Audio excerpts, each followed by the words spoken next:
ഫിസിക്സില്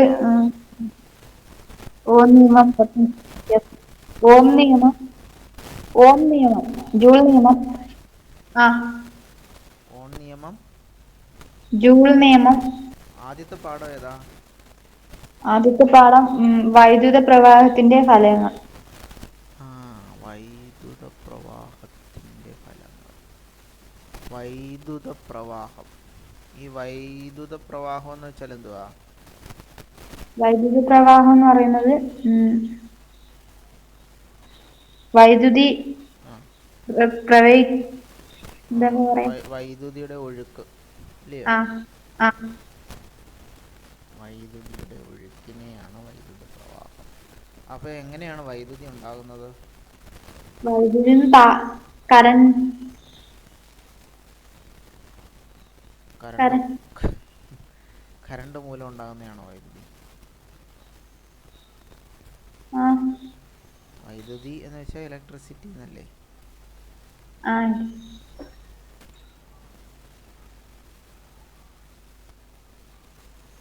മാർക്കാണ്. അപ്പോൾ ഈ ഇലക്ട്രിസിറ്റി അഥവാ വൈദ്യുതി എങ്ങനെയാണ് ഉണ്ടാവുന്നത് എന്നാണ് എൻ്റെ ചോദ്യം. ആ എങ്ങനെയാ വൈദ്യുതി ഉണ്ടാവുന്നത് എന്തെന്നാ ഞാൻ പറഞ്ഞില്ലേ, നമ്മൾ പഠിക്കുമ്പോൾ സ്കൂളിലെ ഈ രീതി വെച്ചിട്ട് നമ്മൾ പഠിക്കാൻ നിൽക്കരുത്. ആ ഇപ്പം നമ്മൾ ഈ പാഠം പഠിക്കുമ്പോൾ വൈദ്യുത പ്രവാഹം, അപ്പോൾ നമ്മൾ ആദ്യം ചെയ്യേണ്ടത് ചുമ്മാതെ ഈ ഓംസ് ലോയും ജൂളിൻ്റെ ലോയും ഒക്കെ ഇപ്പോൾ നമ്മളത് കാണാതെ പഠിച്ചു വെച്ചിട്ട് എന്ത് ചെയ്യും? ഇനി ഇങ്ങനത്തെ ഒരു ലോ വരുന്നതിൻ്റെ ആവശ്യകതയാണ് നമ്മൾ മനസ്സിലാക്കേണ്ടത്. എന്തിനാണ് ഈ ലോ കണ്ടുപിടിച്ചത്, എന്ത് കാരണം, മീൻസ് എന്തെങ്കിലും ഒരു നമ്മളെപ്പോഴും ആലോചിക്കേണ്ടത് ഇങ്ങനെയാണ്. നമ്മൾ എന്ത് പഠിച്ചാലും നമ്മൾ ഇതൊക്കെ പണ്ടേ കണ്ടുപിടിച്ചിട്ടുള്ള ലോസ് അല്ലേ, നിയമങ്ങളല്ലേ, അല്ലേ? അതിനുശേഷം പിന്നീട് ഇതെന്നൊക്കെയാ ഈ നിയമങ്ങൾ ഉണ്ടാക്കിയേക്കുന്നത്? ഓംസ് ലോയും ജൂൾ ലോയും ഒക്കെ എന്ന് കണ്ടുപിടിച്ചെന്നാ അതിൽ കിടക്കുന്നേ? അതിന്റെ പറഞ്ഞിട്ടുണ്ട്. എന്തായാലും 1989 മുമ്പാണ്. അതെനിക്കറിയാം, കാരണം ഞാനൊക്കെ പഠിക്കുന്ന സമയത്ത് എന്തുണ്ട്, ഓംസ് ലോയും ജൂൾ ലോയും ഒക്കെ ഉണ്ട്. അപ്പോൾ എത്രയോ വർഷങ്ങൾക്ക് മുമ്പാണ് ഈ ലോസ് ഒക്കെ എന്ത് ചെയ്തേക്കുന്നേ, കണ്ടുപിടിച്ച് വെച്ചേക്കുന്നത് അല്ലേ? അപ്പോൾ ഇപ്പോൾ നമ്മൾ ജീവിക്കുന്നത് കാലത്തിൽ ഇതിനേക്കാളിലും കൂടുതൽ നിയമങ്ങൾ ഇപ്പോഴും വന്നിട്ടുണ്ട്. അല്ലെങ്കിൽ ഇതിനോടനുബന്ധിച്ച്, അല്ലെങ്കിൽ ഇതേ തുടർന്ന് എന്നൊക്കെ ഉള്ള രീതി പറയുവാണെങ്കിൽ ഇത് കഴിഞ്ഞ് ഒത്തിരി ലോസൊക്കെ വന്നിട്ടുണ്ട് അല്ലേ, നിയമങ്ങളൊക്കെ വന്നിട്ടുണ്ട്. അപ്പം എവിടെയോ ഒരു പ്രോബ്ലം ഉണ്ടാകുമ്പോൾ പിടികിട്ടിയോ, എന്തെങ്കിലും ഒരു പ്രശ്നങ്ങൾ ഉണ്ടാകുമ്പോൾ അതിൻ്റെ സൊല്യൂഷൻ എന്ന രീതിയിലാണ് ഈ പറയുന്ന നിയമങ്ങളൊക്കെ കണ്ടുപിടിച്ചിട്ടുള്ളത്. ശരിയല്ലേ? അങ്ങനെയാണെങ്കിൽ നമ്മൾ ശ്രദ്ധിക്കേണ്ട ഒരു കാര്യം, നമ്മളിപ്പോൾ ഇന്ന് ജീവിക്കുന്ന ഈ സാഹചര്യത്തിൽ, ഈ നമ്മൾ 2024 ജീവിക്കുന്നത്. 2024 ജീവിക്കുമ്പോൾ നമ്മുടെ സമൂഹം അല്ലെങ്കിൽ നമ്മുടെ ചുറ്റുപാട് നേരിടുന്ന ഒത്തിരി പ്രോബ്ലംസ് ഉണ്ടാവും. ഈ പ്രോബ്ലംസിന് ഈ പറയുന്ന പോലെ ഇവരൊക്കെ ഇങ്ങനെ ഓരോ നിയമങ്ങളും ഓരോ കണ്ടുപിടുത്തങ്ങളും ഒക്കെ സംഭാവന ചെയ്തതുപോലെ നമുക്കും എന്തെങ്കിലുമൊക്കെ എന്ത് ചെയ്യാൻ പറ്റണം, സംഭാവന ചെയ്യാൻ പറ്റണം. അതാണ് മെയിനായിട്ട് നമ്മൾ പഠിക്കേണ്ടത്. അല്ലാതെ ഇവർ ഈ നിയമം കണ്ടുപിടിച്ചു, ശരി, ഇനി അത് കുത്തിയിരുന്ന് കാണാതെ പഠിക്കുന്നതിനെക്കാട്ടിലും അവർ എന്തുകൊണ്ടാണ് ഈ നിയമം കണ്ടുപിടിച്ചത്, എന്തിനു വേണ്ടിയിട്ടാണ് നിയമം കണ്ടുപിടിച്ചത് എന്നുള്ളത് മനസ്സിലാക്കി വെച്ചിട്ട് ഇപ്പോഴത്തെ ഒരു പ്രശ്നത്തിന്, ഇപ്പം നമ്മൾ എന്തെങ്കിലും ഈ വൈദ്യുതിയുമായിട്ട് ബന്ധപ്പെട്ടുള്ള പ്രശ്നങ്ങൾ നോക്കുക, ആ പ്രശ്നത്തിന് നമ്മുടേതായിട്ടുള്ള എന്തെങ്കിലും സൊല്യൂഷൻ നമ്മുടെ അറിവിനനുസരിച്ച് എന്ത് ചെയ്യുക, കണ്ടുപിടിച്ചോണ്ടേയിരിക്കുക. പിടികിട്ടിയോ? അതിനൊക്കെയാണ് ഇത് പഠിക്കാൻ ഉപയോഗിക്കേണ്ടത്. ഇതിന് ഈ ഫിസിക്സിൽ ഇത്തരം ഈ വൈദ്യുത അല്ലെങ്കിൽ വൈദ്യുതി ആയിട്ട് സംബന്ധിച്ച് കൂടുതൽ കാര്യങ്ങൾ പഠിക്കുമ്പോഴാണ് ഈ നിയമങ്ങളൊക്കെ നമ്മൾ കൂടുതലായിട്ട് എന്ത് ചെയ്യേണ്ടി വരും, റിസർച്ച് ചെയ്ത് പഠിക്കേണ്ടി വരും. പിടികിട്ടിയോ? അപ്പോൾ അത് മനസ്സിൽ വെച്ചോണ്ട് വേണം ഈ നമ്മൾ പുസ്തകങ്ങളും നോട്ടുകളും ഒക്കെ പഠിക്കാൻ. അല്ലാതെ ചുമ്മാ അതങ്ങ് കാണാതെ പഠിച്ചു വെച്ചിട്ട് നമുക്ക് പ്രത്യേകിച്ച് ഒരു പ്രയോജനവുമില്ല. ആ അതേസമയം നമ്മൾ വൈദ്യുതിയുമായിട്ട് ബന്ധപ്പെട്ടുള്ള കൂടുതൽ കാര്യങ്ങൾ അന്വേഷിച്ച് പോകുമ്പോൾ ഉറപ്പായും ഈ നിയമങ്ങളൊക്കെ നമ്മളെ സഹായിക്കും. ആ അതല്ലാതെ ഇപ്പം നമ്മളിത് പഠിച്ചു വെച്ചാൽ എന്താണ്, പരീക്ഷയ്ക്ക് കുറച്ച് മാർക്ക് കിട്ടും എന്നുള്ളതല്ലാതെ പ്രത്യേകിച്ച് ഗുണങ്ങളൊന്നുമില്ല. പിടികിട്ടിയോ? അപ്പം നമുക്ക് അതുകൊണ്ടാണ് ഇത് പഠിക്കുമ്പോൾ ഞാനിപ്പോൾ ചോദിച്ച അതേ ചോദ്യങ്ങൾ നമ്മൾ സ്വയം നമ്മളോട് തന്നെ ചോദിക്കേണ്ടതാണ്. വൈദ്യുതി എന്താണ്? വൈദ്യുതി അല്ലെങ്കിൽ ഇലക്ട്രിസിറ്റി എന്ന് പറയുന്നത് എന്താണ്? അതിൻ്റെ ഒഴുക്കിനെയാണ് ഈ പ്രവാഹം എന്നതുകൊണ്ട് ഉദ്ദേശിക്കുക. അപ്പം എനിക്ക് തോന്നുന്നത് എന്തെങ്കിലും ഒരു ചാലകം കാണും. വൈദ്യുതി ഇപ്പം നമ്മുടെ വീട്ടിലേക്ക്, അപ്പം നമ്മുടെ വീട് എടുത്താൽ മതി. നമ്മുടെ വീട്ടിലേക്ക് കറണ്ട് വരുന്നത് അല്ലെങ്കിൽ വൈദ്യുതി വരുന്നത് അവിടെ ഇലക്ട്രിക് പോസ്റ്റുകൾ കാണും അല്ലേ? Electric post. അപ്പോൾ അതിൽ നിന്ന് തുടങ്ങാം. നമ്മുടെ വീട്ടിലേക്ക് കറണ്ട് വന്നേക്കുന്നത് KSEB അല്ലേ? കേരള ഗവൺമെൻറ്റിൻ്റെ സ്ഥാപനമാണല്ലോ KSEB. Kerala state electricity board എന്നാണ് ഇതിൻ്റെ ഫുൾ ഫോം അല്ലേ? ഇതൊക്കെ നമ്മൾ സ്വയം, ഞാൻ പറഞ്ഞു തരുന്നത് ഇങ്ങനെയൊക്കെയും കൂടി പഠിച്ചാൽ നല്ലതാണ് എന്ന് വെച്ചിട്ടാണ് ഞാൻ പറയുന്നത്. പിടികിട്ടിയോ? അതായത് നമ്മൾ വൈദ്യുതിയെ പഠിക്കേണ്ടത് എവിടം തൊട്ടാ? നമ്മുടെ വീട്ടിൽ നിന്ന് തുടങ്ങുക. അപ്പം നമ്മുടെ വീട്ടിൽ ആരാ കറണ്ട് കൊണ്ടു തരുന്നേ? KSEB ആണ് അല്ലേ? KSEB എന്ന് വെച്ചാൽ ഫുൾ ഫോം എന്തുവാ? കേരള സ്റ്റേറ്റ്, ഫുൾ ഫോമിലൊന്നും കാര്യമില്ല, Kerala state electricity board. Okay, അവരാണ് നമുക്ക് കറണ്ട് തന്നത്. ഇപ്പോൾ ഇങ്ങനെ നമ്മുടെ വീടിൻ്റെ അടുത്തൊക്കെ എന്തുകൊണ്ട് ഇങ്ങനത്തെ ഇലക്ട്രിക് പോസ്റ്റുകളുണ്ട് അല്ലേ? അത് കണ്ടിട്ടുണ്ട്. അപ്പോൾ ഇവിടെ നിന്നാണ് നമ്മൾ ശരിക്കും വൈദ്യുതി പഠിച്ചു തുടങ്ങേണ്ടത്. അപ്പോൾ ഇങ്ങനെ ഇവിടെ അന്നേരം ഒരു കമ്പി, ലൈൻ കമ്പി ഇങ്ങനെ പോയിട്ടുണ്ടല്ലോ അല്ലേ? അപ്പോൾ ആ ലൈൻ കമ്പി എന്തോ കൊണ്ട് നിർമ്മിച്ചതാണെന്ന് നമ്മൾ നോക്കണം. പിടികിട്ടിയോ? അപ്പോൾ ഈ ലൈൻ കമ്പി കൂടിയാണ് എന്തോ ചെയ്തേക്കുന്നത്, നമ്മുടെ വീട്ടിലേക്ക് ഈ വൈദ്യുതി പ്രവഹിക്കുന്നത്. ശരിയല്ലേ? എന്നിട്ട് ഇത് നമ്മുടെ വീടാണെന്ന് വെച്ചോ. അപ്പോൾ ഈ വീട്ടിലേക്ക് നമ്മൾ എന്ത് ചെയ്തു? KSEB ആപ്ലിക്കേഷൻ കൊടുക്കുന്നു, ഞങ്ങൾക്ക് കറണ്ട് വേണമെന്ന് പറയുന്നു. അപ്പോൾ KSEB അത് പരിശോധിച്ച് നമ്മുടെ വീട്ടിൽ എന്ത് ചെയ്യുന്നു? കറണ്ട് തരുന്നു.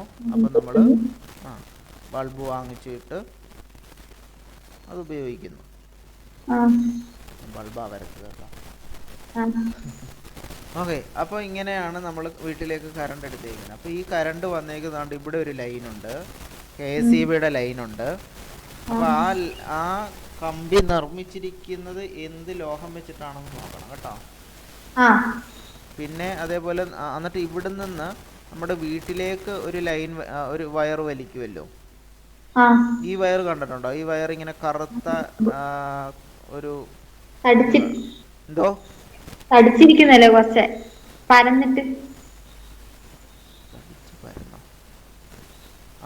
അത് നോക്കിയാൽ മതി. നമ്മുടെ ഇതിലെ കേബിളിന്റെ ഒക്കെ അത് തന്നെ തടിച്ച് പരന്ന്, അത് തന്നെ.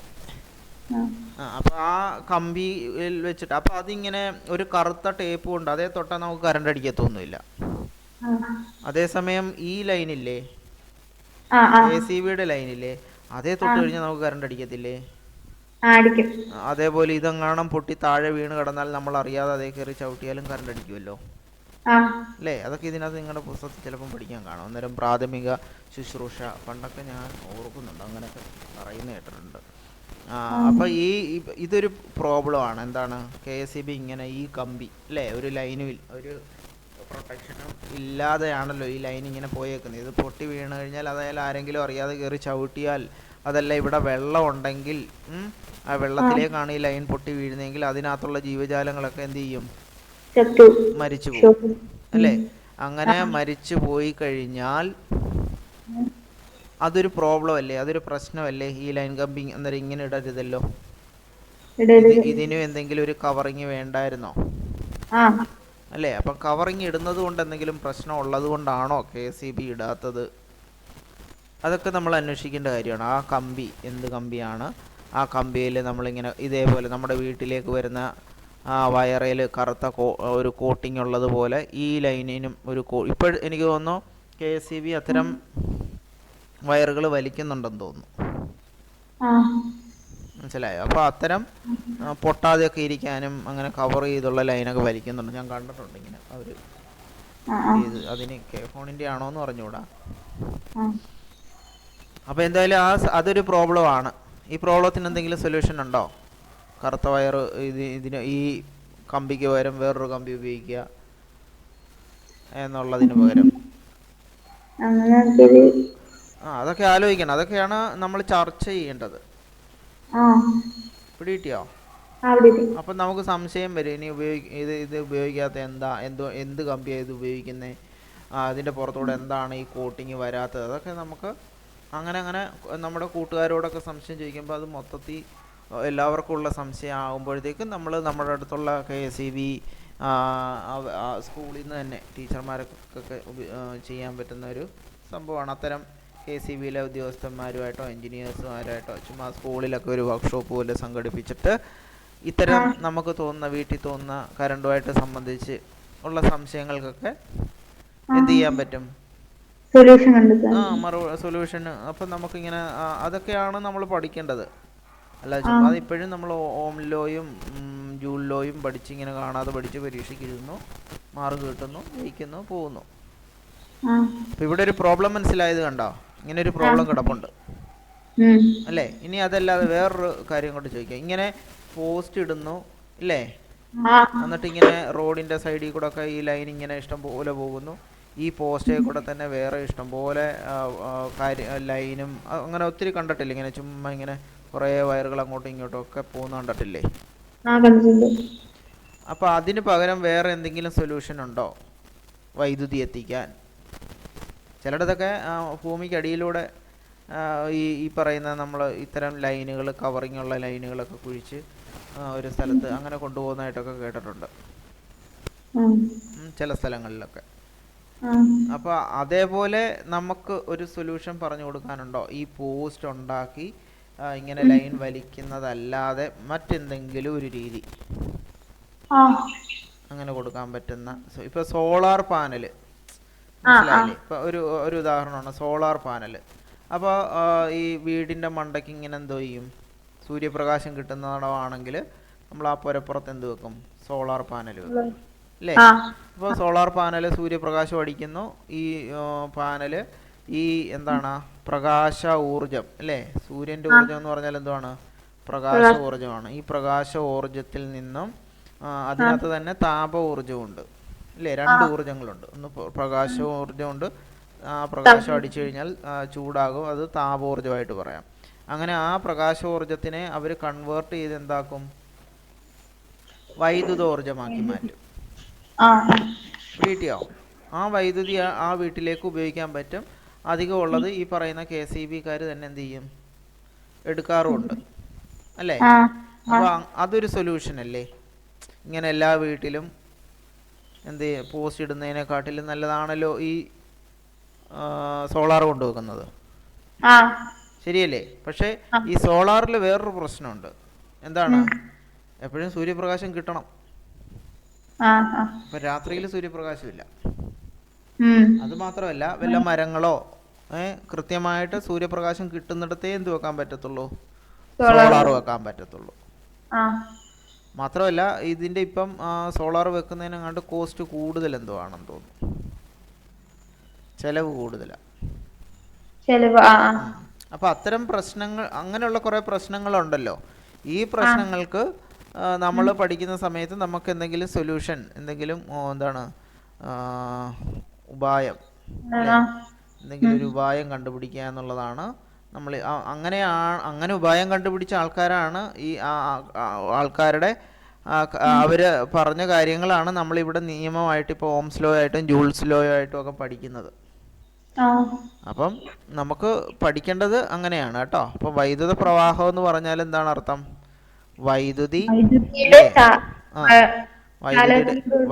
വൈദ്യുതിയുടെ ഒഴുക്ക് കേട്ടോ. അത് ഈ പറയുന്ന KSEB ലൈനിൽ കൂടെ ഒഴുകി നമ്മുടെ വീട്ടിലേക്ക് എത്തുന്നു. അങ്ങനെയാണെങ്കിൽ KSEB എവിടെ നിന്നായിരിക്കും ഈ കറണ്ട് എടുക്കുന്നത്? KSEB എവിടുന്നെങ്കിലും എടുത്തോണ്ട് വരണമല്ലോ ഈ ലൈനിൽ കൂടെ അല്ലേ? ഈ ലൈനിന് ഒരു രണ്ട് വേണമല്ലോ. അതെവിടെ നിന്നായിരിക്കും? അത് ഈ പറഞ്ഞോ. എന്തായിരുന്നു അതിന്റെ പേരെന്തായിരുന്നു? കേട്ടില്ല. ഒരു മിനിറ്റ്. ഇതിൻ്റെ അറ്റം കണ്ടുപിടിക്കാൻ പോവാണോ? അല്ല, ഇവിടെ ഒരു സംഭവം ഉണ്ട്, അതിന്റെ പേര് ആലോചിച്ചു ഞാന്. അവിടെ സംഭവം ഡാമായിരിക്കും. ആണോ? ട്രാൻസ്ഓവർ അങ്ങനെ എന്തോ ഒരു സംഭവം. ട്രാൻസ്ഫോമർ. ഓ ഓ ട്രാൻസ്ഫോമർ. അയ്യോ, ട്രാൻസ്ഫോമറിൽ നിന്ന് കറണ്ട് ഉണ്ടാക്കുന്നതല്ല. ട്രാൻസ്ഫോമർ എന്ന് പറഞ്ഞു കഴിഞ്ഞാൽ ഇങ്ങനെ കുറേ ഇപ്പോൾ ഒരു പോസ്റ്റിൽ ഒരു ട്രാൻസ്ഫോമർ വെച്ചേക്കും എന്ന് വെച്ചാൽ അവിടേക്ക് പല എന്തോ എന്ന് പറഞ്ഞ സംഭവം എന്താണ്? കേട്ടില്ല. ട്രാൻസ്ഓവർ എന്ന് പറഞ്ഞ സംഭവം എന്താണ്? ട്രാൻസ്ഫോമർ ഇങ്ങനെ കണ്ടിട്ടില്ലേ, ഒരു വലിയൊരു ബോക്സ് പോലെ 1-2 പോസ്റ്റിലായിട്ട് ഇങ്ങനെ സാധനം വെച്ചേക്കും. അത് ഈ കറണ്ട് ഒഴുകി ഒഴുകി ഒഴുകി ഇവിടെ എത്തുമ്പോൾ അതിനെ ഈ ഇങ്ങനൊരു ട്രാൻസ്ഫോമർ ആണ്. ഇവിടെ നിന്നായിരിക്കും പിന്നെയും പലയിടത്തേക്കായിട്ട് കറണ്ട് സപ്ലൈ ആവുന്നത്. അപ്പം ഇവിടെ അവർ ഒരു കേന്ദ്രീകൃത സംഭവം പോലെ ഒരിടത്തുനിന്ന് വരുന്നു, ഇവിടെ അത് ശേഖരിച്ച് കുറച്ചും കൂടി എന്താണ് പവർ നൽകിയിട്ട് ചിലപ്പോൾ ഇവിടുന്ന് പലയിടത്തേക്ക് പോകുമായിരിക്കും. ഒരു ജംഗ്ഷൻ പോലെ ആലോചിച്ചാൽ മതി ട്രാൻസ്ഫോമർ. പിന്നെ ഗൂഗിളിൽ തപ്പി കഴിഞ്ഞാൽ നമുക്ക് ട്രാൻസ്ഫോമർ എന്താണ്, KCBയുടെ ട്രാൻസ്ഫോമറിൻ്റെ ഉപയോഗം എന്നൊക്കെ അടിച്ചു കൊടുത്താൽ നമുക്ക് കിട്ടാവുന്നതേ ഉള്ളൂ. നോക്കാം. ഇത്തരം പടമല്ലേ കണ്ടിട്ടുള്ളേ അല്ലേ? ഓക്കെ, അത് നോക്കിക്കോ. Transformers can be used to change the voltage change ചെയ്യും. And current in an electrical circuit or to change impedance of a circuit. Transformers are used in variety of application including power generation, transmission and distribution, lighting, audio system. Okay, transfer electrical energy from one circuit to another. Simple ആയിട്ട് നമുക്ക് അങ്ങനെ പറയാം. Transformer എന്ന് പറഞ്ഞാൽ ഈ പറയുന്ന electrical energy, അതായത് വൈദ്യുതിയെ ഒരു സർക്യൂട്ടിൽ നിന്നും മറ്റ് സർക്യൂട്ടുകളിലേക്ക് ട്രാൻസ്ഫർ ചെയ്യാൻ വേണ്ടിയിട്ടുള്ള ആളാണ് ഈ ട്രാൻസ്ഫോമർ. പിടിയോ? അങ്ങനെ സിമ്പിളായിട്ട് അതിനെ മനസ്സിലാക്കാം. അപ്പം ഞാൻ നേരത്തെ പറഞ്ഞ പോലെ എന്ത് ചെയ്തു, ഒരു സ്ഥലത്തേക്ക് ഒരിടത്തു നിന്ന് കറണ്ട് വരുന്നു, എന്നിട്ട് ഈ ട്രാൻസ്ഫോമറിലേക്ക് അതെല്ലാം ശേഖരിക്കപ്പെടുന്നു. എന്നിട്ട് എന്ത് ചെയ്യുന്നു, ശേഖരിക്കുമോ എന്നെനിക്ക് അറിഞ്ഞൂടാ. എന്തുമായാലും ഇവിടെ വന്നിട്ടാണ് കുറച്ചും കൂടിയൊക്കെ പവർ കൊടുത്തിട്ട് ബാക്കിയുള്ള ലൈനിലേക്കൊക്കെ അത് എന്താണ് ഡിസ്ട്രിബ്യൂട്ട് ചെയ്ത് വിടുന്നത്. അപ്പോൾ അതിനുപയോഗിക്കുന്നതാണ് ട്രാൻസ്ഫോമർ. അതേസമയം ഈ കറണ്ട് വേറെടുത്തുനിന്ന് വരണം.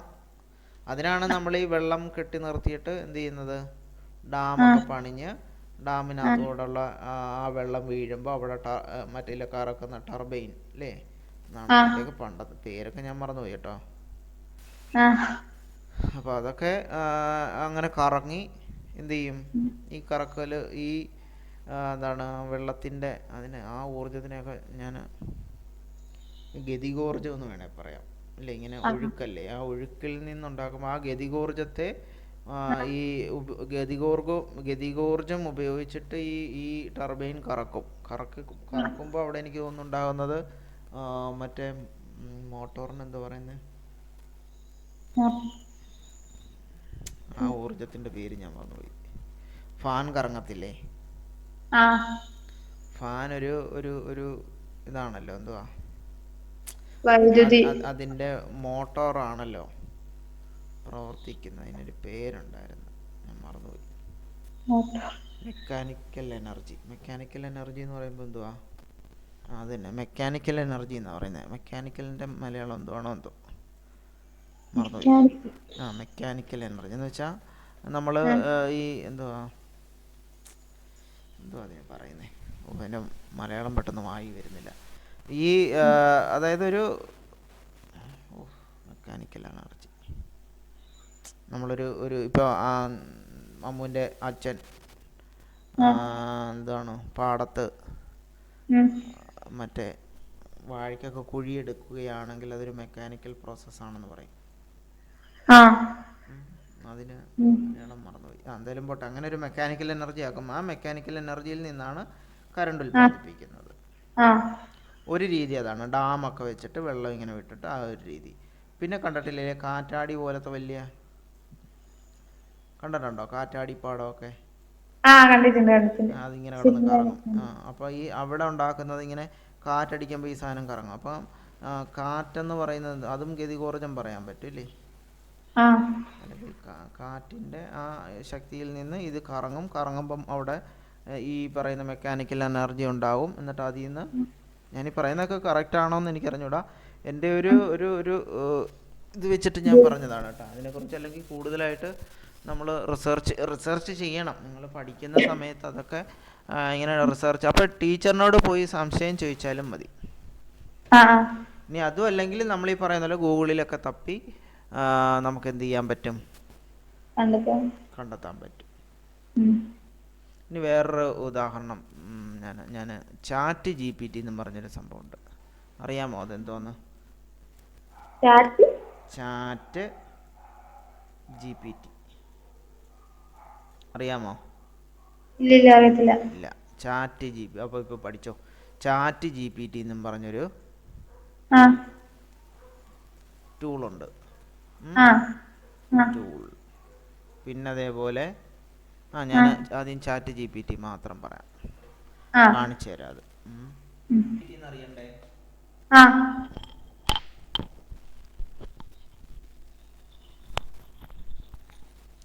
ചാറ്റ് GPT എന്താണെന്ന് അറിയാനായിട്ട് നമുക്ക് ചാറ്റ് GPTയോട് തന്നെ ഇരിക്കാം. ഇങ്ങനെ ഒരു വെബ് മോഡലിലാണ്, ഒരു വെബ്സൈറ്റിൻ്റെ മോഡലിലാണ് ഇപ്പോൾ ചാറ്റ് GPT കിടക്കുന്നതിൽ. അതിലേക്ക് ഞാൻ ഈ ഭാഗത്തായിട്ട് നമുക്ക് ടൈപ്പ് ചെയ്ത് കൊടുക്കാൻ പറ്റും. അപ്പോൾ കൊടുക്കുവാണ് വാട്ട് ഈസ് ചാറ്റ് GPT. കണ്ടോ? അപ്പോൾ ചാറ്റ് GPT പറഞ്ഞു തരുന്നത് കണ്ടോണം. ഒത്തിരി വലിയ കാര്യം പറയുന്നത്. അപ്പം ഞാനൊരു സിമ്പിളായിട്ട് ഇരിക്കാം.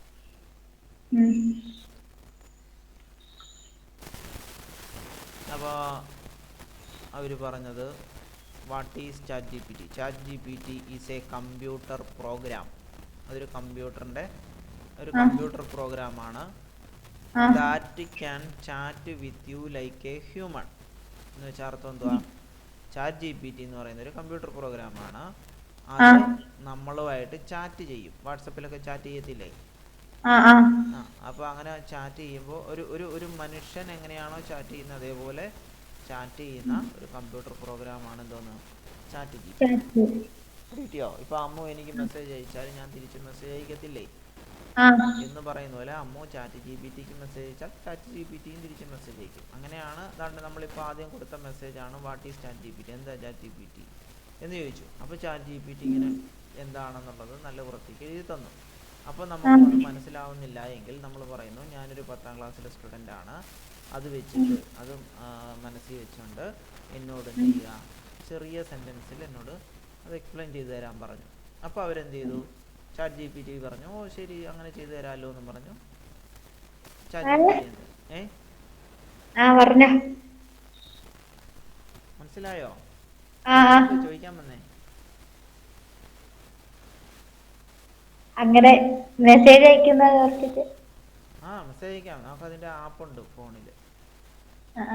അപ്പൊ അതിനോട് സംസാരിക്കാം കേട്ടോ. ഇതിപ്പം ഞാൻ ഡെസ്ക്ടോപ്പിലായതുകൊണ്ട് സംസാരിക്കാൻ പാടില്ല. ഞാനതിൻ്റെ ഇത് അയച്ചു തരാം, എന്നിട്ട് നമുക്ക് അതിനോട് സംസാരിക്കാം.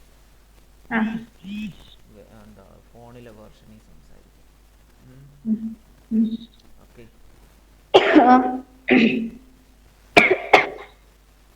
അപ്പോൾ അതാണ് ചാറ്റ് GPT. ചാറ്റ് GPT എന്ന് പറഞ്ഞാൽ ഒരു കമ്പ്യൂട്ടർ പ്രോഗ്രാമാണ്. അത് മനുഷ്യന്മാരെ പോലെ നമ്മളോട് ചാറ്റ് ചെയ്യും. ഇതെങ്ങനെ വർക്കാകുമെന്ന് വെച്ചാൽ it reads a lot of text from the internet and learns how people talk and write. എന്ന് വെച്ചാൽ ഇൻ്റർനെറ്റ് ഉണ്ടല്ലോ, ഇൻ്റർനെറ്റിൽ നിന്നും അവർ ടെക്സ്റ്റ് ഫോമുകൾ എടുക്കും. ടെക്സ്റ്റ് ഫോം എന്ന് പറഞ്ഞാൽ ഇതൊക്കെ ടെക്സ്റ്റ് ഫോം. നമ്മൾ ടൈപ്പ് ചെയ്യുന്ന സാധനമൊക്കെ എന്താണ്? എഴുതുന്നത്, ടൈപ്പ് ചെയ്യുന്നതൊക്കെ എന്താണ്? ടെക്സ്റ്റ് ഫോമാണ്. അതായത് ഈ അക്ഷരങ്ങൾ വെച്ചിട്ട് നമ്മൾ എഴുതത്തില്ലേ, അതിനെയാണ് ടെക്സ്റ്റ് ഫോം എന്ന് പറയുന്നത്. അപ്പോൾ ആ രൂപത്തിലുള്ള കാര്യങ്ങൾ വായിച്ചിട്ട് ഒരു ആൾക്കാർ പരസ്പരം എങ്ങനെയാണ് സംസാരിക്കുന്നത്, എങ്ങനെയാണ് എഴുതുന്നത് എന്നൊക്കെ ഉള്ളത് അറിയും. അത് പഠിച്ചെടുക്കും. ഈ ചാറ്റ് GPT പഠിച്ചെടുത്തിട്ട് അതേപോലെ നമ്മളോട് സംസാരിക്കുകയും ടൈപ്പ് ചെയ്യുകയൊക്കെ ചെയ്യും, മീൻസ് ചാറ്റ് ചെയ്യുകയൊക്കെ ചെയ്യും. It uses this knowledge to respond to your question and comments. എന്നിട്ട് അത് വെച്ചിട്ടാണ് നമ്മൾ ചോദിക്കുന്ന ചോദ്യങ്ങൾക്ക് അത് ഉത്തരങ്ങൾ തരുന്നത്. ആ ഈ വാട്ട് ക്യാൻ ഇറ്റ് ഡു, അതായത് നമ്മൾ എന്തെങ്കിലും ചോദ്യം ചോദിച്ചാൽ ആൻസർ പറഞ്ഞു തരും, നമുക്ക് എന്തെങ്കിലും ഹോംവർക്ക് ഉണ്ടെങ്കിൽ അത് ചെയ്തു തരും, നമുക്ക് കഥ പറഞ്ഞു തരും, നമുക്ക് പല ഭാഷകൾ തർജ്ജമ ചെയ്തു തരും. അപ്പോൾ ഒരുമാതിരിപ്പെട്ട എല്ലാ കാര്യങ്ങളും ചാറ്റ് ചെയ്യും. ഈ ലിമിറ്റേഷൻസ് ഉണ്ട്. Sometimes it can mistake. ഇതിങ്ങനെ കമ്പ്യൂട്ടർ പ്രോഗ്രാം ആയതുകൊണ്ട് പല ആൾക്കാരും പല കാര്യങ്ങളായിരിക്കുമല്ലോ ഇതിനോട് പറയുകയും ഇത് പലയിടത്തു നിന്നായിരിക്കും പഠിക്കുന്നത്. അപ്പം ചിലർ തെറ്റായ വിവരങ്ങൾ കൊടുത്താൽ ഇത് തെറ്റായ രീതിയിൽ പഠിച്ചു വെക്കും. അപ്പോൾ എപ്പോഴും തരുന്ന ആൻസറിനകത്ത് ശരികൾ ഉണ്ടാവണമെന്നില്ല എന്നാണ് അത് പറയുന്നത്. അതേപോലെ ചില സമയത്ത് നമ്മൾ ചോദിക്കുന്ന ചോദ്യങ്ങൾ അതിന് കൃത്യമായി മനസ്സിലാവണമെന്നില്ല. ഒരു ഉദാഹരണത്തിന് ഞാൻ ആദ്യം പറഞ്ഞു എന്താണ് ChatGPT എന്ന് കൊടുത്തപ്പോൾ അതിങ്ങനെ ChatGPTയെ കുറിച്ച് അത്യാവശ്യം പറഞ്ഞു തന്നു. പക്ഷേ തുടക്കത്തിലേ ഇതാണ്ട് ഞാനൊരു 10ാം ക്ലാസ്സിലെ സ്റ്റുഡൻ്റ് ആണ്, എന്താണ് ChatGPT എന്ന് എനിക്ക് അറിയാൻ ആഗ്രഹമുണ്ട്, അതുകൊണ്ട് എനിക്ക് മനസ്സിലാവുന്ന ഭാഷയിൽ സിമ്പിളായി ChatGPTയെ പറഞ്ഞു തരുമെന്ന് ഞാൻ രണ്ടാമത് എഴുതി കൊടുത്തപ്പോഴാണ് അത് എന്ത് ചെയ്തത്, സിമ്പിളായിട്ട് പറഞ്ഞത്. അതേസമയം ആദ്യത്തെയൊക്കെ ഞാൻ വായിച്ചിരുന്നല്ലോ, ചിലപ്പോൾ ഒന്നും മനസ്സിലാവണമെന്നില്ല. അപ്പോൾ നമ്മൾ പറയുന്ന രീതിക്കനുസരിച്ച് എന്ത് ചെയ്യും, ഇത് നമ്മൾ അതേപോലെ നമുക്ക് എന്ത് ചെയ്യാം, ഇപ്പം എന്താണ് ഇലക്ട്രിസിറ്റി ചോദിക്കാം. What is electricity?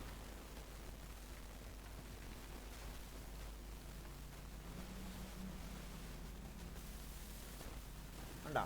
അപ്പോൾ ആ ഇത് വെച്ചിട്ട് നമ്മൾ 10ാം ക്ലാസ്സിലെ സ്റ്റുഡൻ്റ് ആണെന്ന് വെച്ചിട്ടാണ് ഇത്രയും സിമ്പിളായിട്ട് പറഞ്ഞു തരുന്നത്. കണ്ടോ, electricity is a form of energy. എനർജിയുടെ ഒരു രൂപമാണ്, ഊർജത്തിൻ്റെ ഒരു രൂപമാണ് എന്തോന്ന്, electricity. That powers many things. പല കാര്യങ്ങളിലും അത് എന്ത് ചെയ്യുന്നു, ഊർജമായിട്ട് എടുക്കുന്നുണ്ട്. In our daily life here are some key points about electricity in simple terms. നോക്കാം. Basic idea. Electricity is the flow of tiny particles called electron. അതാണ് ഞാൻ ഇതിനകത്ത് നേരത്തെ പറയാൻ വന്നത്. പ്രവാഹമെന്ന് നമ്മൾ പറഞ്ഞില്ലേ, വൈദ്യുതിയുടെ പ്രവാഹം. വൈദ്യുതിയുടെ പ്രവാഹം എന്ന് പറഞ്ഞാൽ ആ പ്രവഹിക്കുന്ന ഒരു പാർട്ടിക്കിളിൻ്റെ പേരാണ് ഇലക്ട്രോൺസ്. നമ്മുടെ ആ KCBയുടെ ലൈനിൽ കൂടി കുറേ ഇലക്ട്രോൺസ് ഇങ്ങനെ ഒഴുകും. ആ ഒഴുക്കിനെയാണ് എന്തോന്ന് പറഞ്ഞേ, ഇലക്ട്രിസിറ്റിയുടെ വൈദ്യുതിയുടെ പ്രവാഹം എന്ന് പറഞ്ഞത്. പിടികിട്ടിയാ? അപ്പോൾ ഇലക്ട്രിസിറ്റി എന്ന് പറയുന്നത് ടൈനി പാർട്ടിക്കിൾസ് കോൾഡ് ഇലക്ട്രോൺ. ഇലക്ട്രോണുകളുടെ ഒഴുക്കിനെ വിളിക്കുന്ന പേരാണ് എന്തോന്ന്, ഇലക്ട്രിസിറ്റി. ആരുടെ ഒഴുക്കാണ്? വൈദ്യുതിയുടെ. ഇലക്ട്രോൺസിന്റെ ഒഴുക്കിനെയാണ് നമ്മൾ എന്തെന്ന് പറയുന്നത്, ഇലക്ട്രിസിറ്റി. പിടികിട്ടിയോ? ഈ ഇലക്ട്രോൺസ് മൂവ് ത്രൂ വയേഴ്സ്. അതാണ് നമ്മൾ മുമ്പേ പറഞ്ഞത്, ഇങ്ങനെ KCBയുടെ ലൈനില്ലേ, ആ വയറിൽ കൂടാണ് എന്ത് ചെയ്തേക്കുന്നത്, ഇലക്ട്രോൺസ് മൂവ് ചെയ്യുന്നത്. അതേപോലെയുള്ള വയറുകളിൽ കൂടി എന്ത് ചെയ്യുന്നു, ഇലക്ട്രോൺസ് മൂവ് ചെയ്യുന്നു. വയറുകൾ മാത്രം ആണോ എന്ന് ചോദിച്ചു കഴിഞ്ഞാൽ അല്ല, അത് കൂടുതലായിട്ട് പഠിച്ചു കഴിഞ്ഞാൽ അതിനെക്കുറിച്ചൊക്കെ മനസ്സിലാവും. കാരണം വെള്ളത്തിൽ ലൈൻ കമ്പി പൊട്ടി വീഴുന്ന കാര്യം നമ്മൾ മുമ്പേ പറഞ്ഞു. അങ്ങനെയാണെങ്കിൽ വെള്ളത്തിൽ അതെങ്ങനെ പാസ് ചെയ്തു അല്ലേ? അപ്പം വെള്ളം ഒരു ചാലകമായിട്ട് പ്രവർത്തിക്കുന്നില്ലേ? പിടികിട്ടിയോ? അപ്പം അതൊക്കെ നമുക്ക് സംശയം വരേണ്ട സാധനമാണ്. സംശയം വരുന്നില്ല എങ്കിൽ സംശയം വരുത്തുന്ന രീതിയിൽ ആലോചിക്കണം. അപ്പോഴേ നമ്മൾ നേരത്തെ പറഞ്ഞ എന്താണ്, പ്രശ്നങ്ങൾ കണ്ടെത്താനും അതിന് സൊല്യൂഷൻസ് നമ്മളെ കൊണ്ട് കണ്ടുപിടിക്കാനും ഒക്കെ പറ്റത്തുള്ളൂ. ഒരു കാര്യം പഠിക്കുമ്പോൾ എങ്ങനെ പഠിക്കണം, അതിനകത്ത് ഓരോ സാധനവും എടുത്ത് നമ്മളോട് തന്നെ ചോദിക്കണം. എന്നിട്ട് നമ്മൾ തന്നെ മാക്സിമം ഉത്തരം കണ്ടുപിടിക്കാൻ നോക്കണം. അപ്പൊ ആ ഉത്തരം കണ്ടുപിടിക്കുന്ന രീതികളാണ് ഞാൻ ഈ പറയുന്നത് കേട്ടോ. എങ്ങനെയൊക്കെ നമുക്ക് പഠിക്കാം, എങ്ങനെയൊക്കെയാണ് നമ്മൾ അത് ഉത്തരം കണ്ടെത്തേണ്ടത്. എന്നിട്ട് നമുക്ക് ഒട്ടും കിട്ടാതെ വരുമ്പോഴാണ് നമ്മൾ എന്ത് ചെയ്യേണ്ടത്, ടീച്ചറിനോടും അല്ലെങ്കിൽ കൂട്ടുകാരോടും അല്ലെങ്കിൽ മറ്റുള്ളവരോടും ഒക്കെ എന്ത് ചെയ്യേണ്ടത്, കാര്യങ്ങൾ ചോദിക്കേണ്ടത്. നമ്മൾ ആദ്യം എന്ത് ചെയ്യണം, മെനക്കെടണം. ഇതെന്താണ്, എങ്ങനെയാണ് എന്നൊക്കെ ഉള്ളത് കേട്ടോ. പഠിക്കാൻ ഏറ്റവും ബെസ്റ്റ് സാധനമാണ് എന്തോന്ന്, ChatGPT. അപ്പൊ ആദ്യം പറഞ്ഞു കൊടുക്കണം, ഞാൻ കേരളത്തില് 10ാം സ്റ്റാൻഡേർഡിൽ പഠിക്കുന്ന ഒരു സ്റ്റുഡൻ്റ് ആണ്.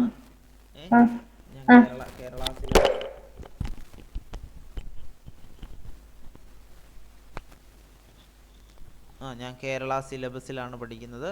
എൻ്റെ കേരള സിലബസിലെ ഫിസിക്സിൽ എനിക്കിങ്ങനെ വൈദ്യുത പ്രവാഹം എന്ന് പറയുന്ന ഒരു പാഠമുണ്ട്.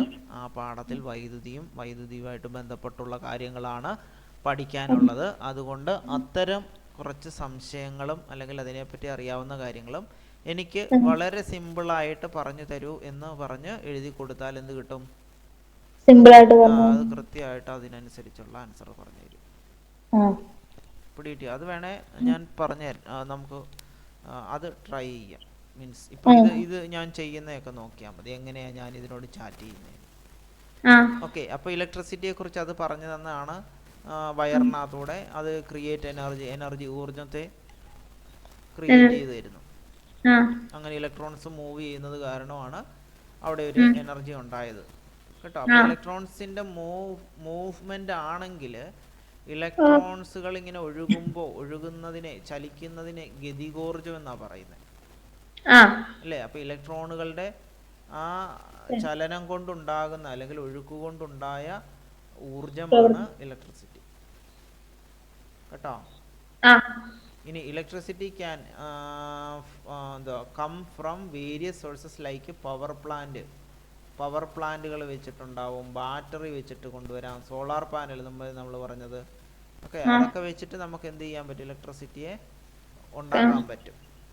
പിടികിട്ടിയാ? ഉണ്ടാക്കാൻ സഹായിക്കുന്ന സാധനങ്ങളാണ് നമ്മൾ മുമ്പേ കണ്ട കാറ്റാടി മരവും പിന്നെ എന്താണ് ഡാമുകളും. പിടികിട്ടിയാ?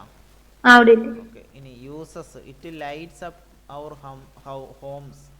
നമ്മുടെ വീട്ടിലെ ലൈറ്റുകൾ കത്തിക്കും. അതുപോലെ power appliance, TV, computer, refrigerator, ഇതിനകത്തൊക്കെ എന്ത് വേണം? കറണ്ട് ഉപയോഗിച്ചാണ് അത് പ്രവർത്തിക്കുന്നത്. അത്തരം ഉപകരണങ്ങൾ ഇലക്ട്രോണിക് ഉപകരണങ്ങൾ എന്ന് പറയും. ഇലക്ട്രോണിക് ഉപകരണങ്ങൾ.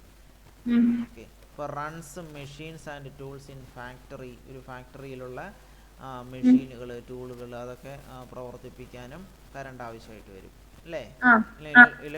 ഇലക്ട്രിസിറ്റി. ഇനി സേഫ്റ്റി സൈഡ് നോക്കുകയാണെങ്കിൽ electricity can be dangerous if not handle properly. അപ്പം നമ്മൾ നേരത്തെ പറഞ്ഞില്ലേ, ലൈൻ പൊട്ടിക്കിടക്കുകയാണെങ്കിൽ അറിയാതെ ആരെങ്കിലും കയറി ചവിട്ടുവാണെങ്കിൽ എന്ത് ചെയ്യും? കറണ്ട് അടിക്കും, മരിച്ചു പോകും. അപ്പൊ അതിന് മുമ്പേ നമ്മൾ പറഞ്ഞ പരിഹാരം കണ്ടെത്തണം അല്ലേ? അതിനൊരു പരിഹാരം വേണമല്ലോ. ഇപ്പൊ വെള്ളത്തിലൊക്കെ ആണെങ്കിൽ ആ വെള്ളത്തിൽ അങ്ങനെ ആരെങ്കിലും കയറി ചവിട്ടിയാലും അവർക്കും ഷോക്ക് അടിക്കും. പിടികിട്ടിയാ? അപ്പോൾ അതൊരു പ്രശ്നമാണ്. അപ്പം അത്തരം കാര്യങ്ങൾ നമ്മൾ എന്ത് ചെയ്യണം? സൂക്ഷിച്ചും കണ്ടുമൊക്കെ വൈദ്യുതി ഉപയോഗിക്കുന്നതും അല്ലെങ്കിൽ വൈദ്യുതി ഉപകരണങ്ങൾ ഉപയോഗിക്കുന്നതും ഒക്കെ ചെയ്യാവൂ എന്നാണ് പറഞ്ഞേക്കുന്നത്. Always follow safety rules when using electrical device. അതന്നെ ഞാനിപ്പോൾ പറഞ്ഞതാണ് ഈ കിടക്കുന്നത്. അതായത് ഈ കറണ്ട് ഉപയോഗിച്ചിട്ട് പ്രവർത്തിപ്പിക്കുന്ന ഉപകരണങ്ങളും നമ്മൾ സൂക്ഷിച്ചും കണ്ടുമൊക്കെ ഉപയോഗിക്കണം. അല്ലെങ്കിൽ എന്ത് പറ്റും? കറണ്ട് അടിക്കും, അവസാനം നിലവിളി ശബ്ദം ഇട്ട് പോകേണ്ടി വരും. അപ്പം കണ്ടോ? അപ്പൊ അത് നമുക്ക് വൈദ്യുത പ്രവാഹത്തെ കുറിച്ച് പറഞ്ഞു തന്നു അല്ലേ? ഇനി നമ്മൾ നേരത്തെ ചോദിച്ച ഗൂഗിളിനോട് ചോദിച്ച അതേ ചോദ്യം ചോദിക്കുമ്പോൾ, what is transformer?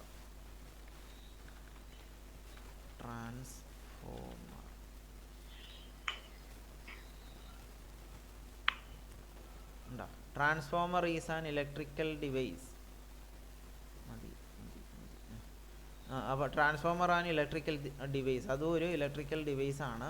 That change voltage of electricity. അതായത് ഇങ്ങനെ കുറേ ദൂരത്തുനിന്ന് ഈ സാധനം ഇങ്ങനെ ഒഴുകി ഒഴുകി ഒഴുകി ഒഴുകി വരുമ്പോൾ അത് ക്ഷീണിക്കത്തില്ലേ? ക്ഷീണിക്കുമ്പോൾ സിമ്പിളായിട്ട് പറയണ അങ്ങനെ പറയാം.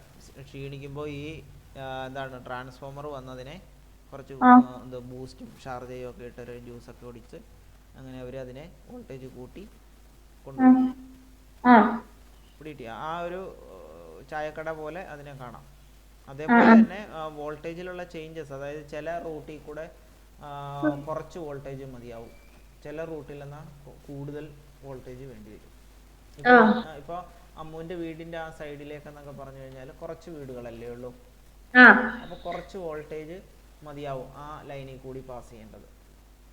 അതേസമയം നമ്മുടെ ഇപ്പുറത്തെ ആ റോഡുണ്ടല്ലോ,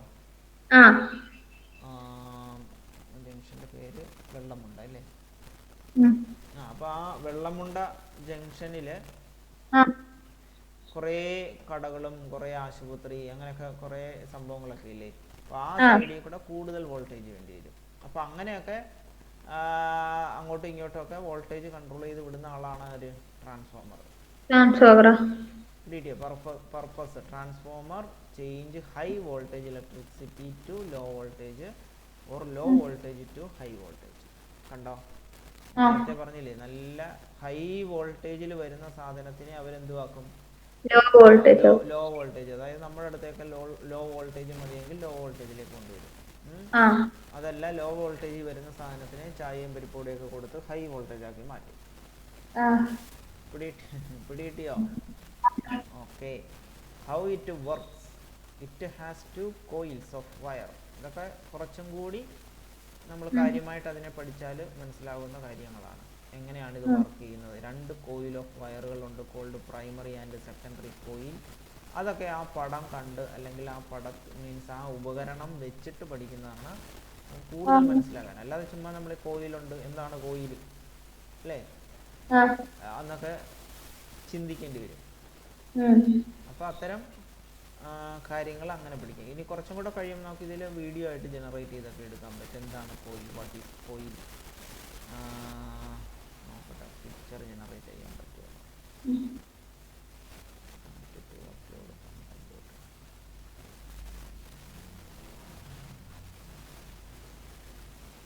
പിക്ചർ പറ്റത്തില്ല. ഓക്കെ. അപ്പോൾ ഇതിനോട് തന്നെ ഇപ്പോൾ കോയിൽ ഓഫ് വയർ, എനിക്ക് രണ്ടാമത്തെ പോയിന്റ് മനസ്സിലായില്ല എന്ന് പറഞ്ഞ് കൊടുക്കുക. I don't understand. ഞാൻ എങ്ങനെയാ ചെയ്യേണ്ടതെന്ന് പറയുന്നതേ ഉള്ളൂ കേട്ടോ. കോയിൽ ഓഫ് വയർ എന്ന് പറഞ്ഞാൽ എന്താണെന്ന് അറിയോ? അപ്പം അത് ഐ ഡോണ്ട് അണ്ടർസ്റ്റാൻഡ് പോയിന്റ് 2. രണ്ടാമത്തെ പോയിന്റ് ഇല്ലേ, അതാണ്ട് ഈ പോയിന്റ് 2. അതിനകത്ത് കോയിൽസ് ഓഫ് വയർ. എനിക്കത് മനസ്സിലായില്ല, പ്ലീസ് എക്സ്പ്ലെയിൻ. എനിക്കതൊന്ന് എക്സ്പ്ലെയിൻ ചെയ്ത് തരൂ എന്നാണ് പറഞ്ഞത്. അപ്പം പറഞ്ഞു കോയിൽസ് ഓഫ് വയർ. ഇമാജിൻ, നമ്മൾ പറഞ്ഞു കൊടുത്താൽ അത് ചെറിയ ഒത്തിരി ആയില്ലേ, 1-2 സെന്റൻസ് പറയാൻ പറഞ്ഞാൽ മതി. അപ്പോൾ അത് 1-2 സെന്റൻസ് പറഞ്ഞു തരും. ഓക്കെ. എന്തായാലും എന്താണ് കോയിൽ ഓഫ് വയർസ് എന്ന് പറഞ്ഞാൽ? Imagine 2 loops or spiral of wire. These are called coils. എന്ത് മനസ്സിലായി? മൂളിയതോ? ഇവിടെ ഇമാജിൻ എന്ന് പറഞ്ഞാൽ എന്തുവാ? സങ്കല്പിക്കുക. 2 loops or spirals of wire. മനസ്സിലായോ? ഇല്ല. അപ്പൊ അത് കോപ്പി ചെയ്യുക, ഗൂഗിളിൽ അടിച്ചു നോക്കുക.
ഞാനിതിനെ കുറിച്ച് അറിയാത്തത് കൊണ്ട്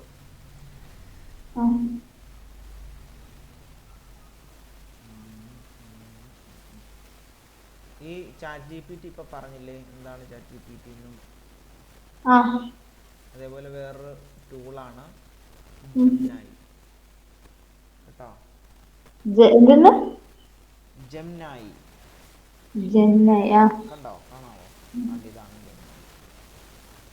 കേട്ടോ. ഇത് രണ്ടും എന്താണെന്ന് ചോദിച്ചു കഴിഞ്ഞാൽ നമ്മൾ മുമ്പേ പറഞ്ഞില്ലേ ചാറ്റ് ജി പി ടി ഉം. എന്താണെന്ന് ചോദിച്ചപ്പം എന്താണെന്ന് പറഞ്ഞു തന്നില്ലേ? ആ ഒരു മനുഷ്യനെ പോലെ നമ്മളോട് ചാറ്റ് ആ. ചെയ്യാൻ പറ്റുന്ന ഒരു കമ്പ്യൂട്ടർ പ്രോഗ്രാമാണ് chat. Chat G P T. ഉം. ഉം. അതെന്ന് പറഞ്ഞു കഴിഞ്ഞാൽ അതേപോലെ ഒരു ടൂളാണ് എന്തോന്ന്, ജെമിനായി. രണ്ടും രണ്ട് കമ്പനിയുടെയാണെന്നേ ഉള്ളൂ. ആ ഓക്കെ. ആ പിന്നെ നമ്മൾ നോക്കേണ്ട വേറൊരു കാര്യം, ഇതിനെ ആർട്ടിഫിഷ്യൽ ഇൻ്റലിജൻസ് എന്ന് പറയും. ആ അതായത് ഒരു കമ്പ്യൂട്ടറിന് നമ്മൾ ആ. കുറച്ച് ബുദ്ധി കൊടുത്തു. ഇപ്പം നമുക്ക് കമ്പ്യൂട്ടറിന്റെ ബുദ്ധി ആ ഇപ്പം നമുക്ക് ബുദ്ധി ഉണ്ടല്ലോ. ഒരു വഴി കൂടെ നടന്നു പോകുമ്പോൾ പട്ടി കുറുകെ വന്നു കഴിഞ്ഞാൽ എന്ത് ചെയ്യണം? പോയാ ഇല്ല. അതായത് ഒരു കാര്യം ഇപ്പം നമ്മൾ പല കാര്യങ്ങൾ പഠിക്കുമല്ലോ. ആ പഠിക്കുന്നത് വെച്ചിട്ടാണല്ലോ നമ്മൾ ഓരോന്ന് ചെയ്യുന്നത്. ആ നമ്മുടെ ബുദ്ധിക്കനുസരിച്ചല്ലേ അത് ചെയ്യുന്നത്. ആ അതേപോലെ ഒരു കമ്പ്യൂട്ടറിൻ്റെ ബുദ്ധിക്കനുസരിച്ച് ഓരോ കാര്യം ചെയ്യും. ആ. അങ്ങനെ കമ്പ്യൂട്ടറിന് സ്വന്തമായിട്ട് ബുദ്ധിയുണ്ടോ? ഇല്ല. ഇല്ല ഇല്ല. പകരം നമ്മൾ എന്ത് ചെയ്യും? കമ്പ്യൂട്ടറിന് ബുദ്ധി ഉണ്ടാക്കി കൊടുക്കും. ആ പിടികിട്ടിയോ? അപ്പോൾ ആ കമ്പ്യൂട്ടറിന് ബുദ്ധി ഉണ്ടാക്കി കൊടുക്കുമ്പോൾ കമ്പ്യൂട്ടർ എന്ത് ചെയ്യും? നമ്മൾ ഉണ്ടാക്കി കൊടുത്ത ബുദ്ധിക്കനുസരിച്ച് അത് പ്രവർത്തിക്കും. ആ ആ ആ ബുദ്ധിയെയാണ് നമ്മൾ ആർട്ടിഫിഷ്യൽ ഇൻ്റലിജൻസ് എന്ന് പറയുന്നത്. ആ ആ. കേട്ടോ? ആർട്ടിഫിഷ്യൽ എന്ന് പറഞ്ഞു കഴിഞ്ഞാൽ നമ്മളിങ്ങനെ ഇല്ലാത്ത ഒരു സാധനം ഉണ്ടാക്കി കൊടുക്കുന്നതാണ് ആർട്ടിഫിഷ്യൽ. ആ പിടികിട്ടിയോ? ആ. ഇൻ്റലിജൻസ് എന്ന് പറഞ്ഞാൽ പിന്നെ അതിന് ബുദ്ധി. ആ അപ്പോൾ ഇല്ലാത്തൊരു സാധനം കമ്പ്യൂട്ടറിന് ഉണ്ടാക്കി കൊടുത്തു. ആ ഉണ്ടാക്കി കൊടുത്ത സാധനം വെച്ചിട്ടാണ് നമുക്കിപ്പോൾ ഈ ഇമേജ് ക്രിയേറ്റ് ചെയ്ത് തന്നത്. ആ കണ്ടോ?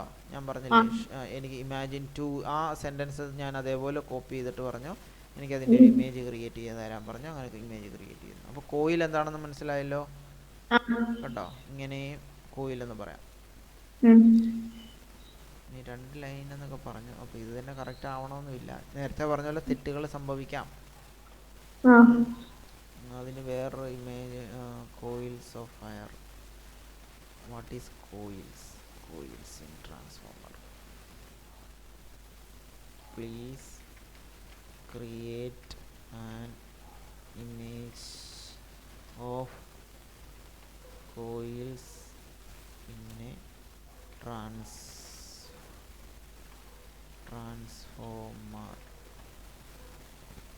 ട്രാൻസ്ഫോമറിനകത്തുള്ള കോയിലല്ലായിരുന്നോ നമ്മുടെ പ്രശ്നം? ആ.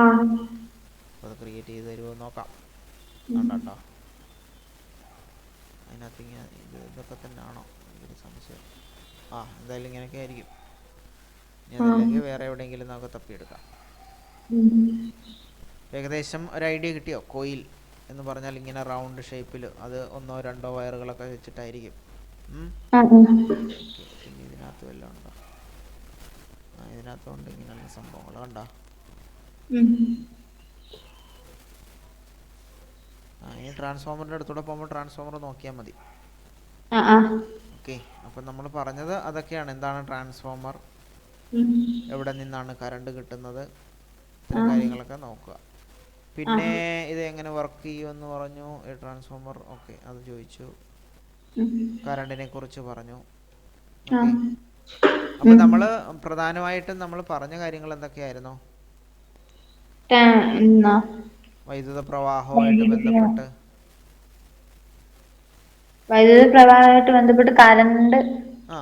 നമ്മൾ പറഞ്ഞിരുന്ന ഇതൊക്കെയായിരുന്നു. വീട്ടിൽ കറണ്ട് വരുന്നുണ്ട്. കറണ്ട് തരുന്ന KSB ആണ്. KSBയുടെ ലൈനിൽ കൂടാണ് കറണ്ട് വരുന്നത്. അങ്ങനെ ആ ലൈനിൽ കൂടി കറണ്ട് പ്രവഹിക്കുന്നതിനെ വിളിക്കുന്ന പേരാണ് വൈദ്യുത പ്രവാഹം, അല്ലേ? ആ വൈദ്യുതി എന്ന് പറഞ്ഞു കഴിഞ്ഞാൽ ഇലക്ട്രോൺസ്. കേട്ടോ? ഏതാണ്? ഇലക്ട്രോൺസുകളുടെ ഒഴുക്ക്. കേട്ടോ? ഇലക്ട്രോൺസുകളുടെ ഒഴുക്കിനെയാണ് ഒരു സ്ഥലത്ത് നിന്നും വേറെ സ്ഥലത്തേക്ക് ഒഴുകും, അല്ലേ? പോകും. ആ ഒഴുക്കിനെയാണ് നമ്മൾ വൈദ്യുത പ്രവാഹം എന്ന് പറഞ്ഞത്. ഈ വൈദ്യുതി അപ്പോഴാണ് ഇടയ്ക്ക് ട്രാൻസ്ഫോമർ വന്നത്. ട്രാൻസ്ഫോമർ എന്ന് പറഞ്ഞാൽ വോൾട്ടേജ് ചേഞ്ച് ചെയ്യും, അല്ലേ? അതായത് കുറഞ്ഞു വരുന്ന വോൾട്ടേജിനെ ബൂസ്റ്റ് ചെയ്ത് കൂട്ടി വിടും. അതേപോലെ കൂടി വരുന്ന വോൾട്ടേജിനെ കുറച്ചിട്ട് കൊടുക്കും. പിടികിട്ടിയോ? അതാണ് ഈ ട്രാൻസ്ഫോമറിൻ്റെ ജോലി. അതേപോലെ ഈ വൈദ്യുതി ഉൽപ്പാദിപ്പിക്കുന്നത് ഈ പറയുന്ന പ്ലാന്റുകളിലോ അങ്ങനെ എവിടെയെങ്കിലുമൊക്കെ ആയിരിക്കും. അതിനു വേണ്ടിയിട്ട് സഹായിക്കുന്ന കാര്യങ്ങളാണ് എന്താണ് വിൻഡ് ആ വിൻഡ് ട്രീ, ആ അതേപോലെ ആ ഡാമുകൾ ഉപയോഗിച്ചിട്ട് വെള്ളം കെട്ടി നിർത്തി താഴേക്ക് അത് കൊണ്ടുവന്ന്, ആ പിന്നെ സോളാർ ഉപയോഗിച്ചിട്ടുണ്ടാക്കും. ആ പിന്നെ പിന്നെന്തൊക്കെയാ ഇപ്പോൾ ആണെങ്കിൽ ഉം. റീസെൻ്റായിട്ട് ഞാൻ കേട്ടത് വിഴിഞ്ഞം തുറമുഖത്ത്, വിഴിഞ്ഞം തുറമുഖം അറിയോ? ഇല്ല, അറിയത്തില്ല. വിഴിഞ്ഞം തുറമുഖമൊക്കെ അറിയണം. വിഴിഞ്ഞം തുറമുഖം എന്ന് പറഞ്ഞാല്? തുറമുഖം എന്ന് പറഞ്ഞാൽ എന്തുവാ? തുറമുഖം എന്ന് പറഞ്ഞത് എന്താ പറയാ, തുറമുഖം എന്ന് പറഞ്ഞാൽ തുറമുഖം ആ അങ്ങനെയല്ല. അല്ല, എന്താണ് തുറമുഖം? തുറമുഖം എന്ന് പറയുന്നത് എന്തെന്നാ? തുറമുഖം എന്ന് പറഞ്ഞാൽ ഇങ്ങനെ കപ്പലുകളുണ്ടല്ലോ, ആ ഈ വലിയ വലിയ കപ്പലുകൾ വന്നെടുക്കുന്ന കായൽ കായലല്ല, കടലിൽ കൂടെ കപ്പൽ പോകും. അല്ല, ഏ ഈ കായലിൽ കൂടെ ആ കായലിൽ കൂടെ കപ്പൽ പോകുന്നുണ്ടോ? ഇല്ല. കായലിൽ കൂടെ കപ്പൽ പോകണമെങ്കിൽ കായലിന് അതിനു വേണ്ടി ആഴം വേണം ആ കേട്ടോ.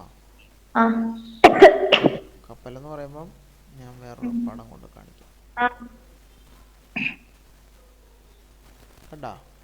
ആ ഇതാണ് കപ്പൽ. ആ ഇത് കടലാണ്. ഇത് കടലിൻ്റെ അടിത്തട്ടിലുള്ള കാര്യങ്ങളൊക്കെ ഇങ്ങനെയാണ്. ഓക്കെ, എന്തായാലും ഈ കടലിൽ കൂടെ ആണ് ഇത്തരം വലിയ കപ്പലുകളൊക്കെ പോകാൻ പറ്റത്തുള്ളൂ.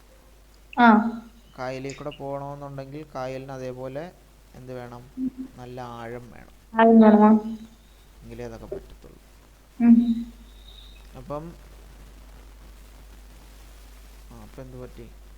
അപ്പം ഇത്തരം കപ്പലുകൾ കരയോടടുക്കും.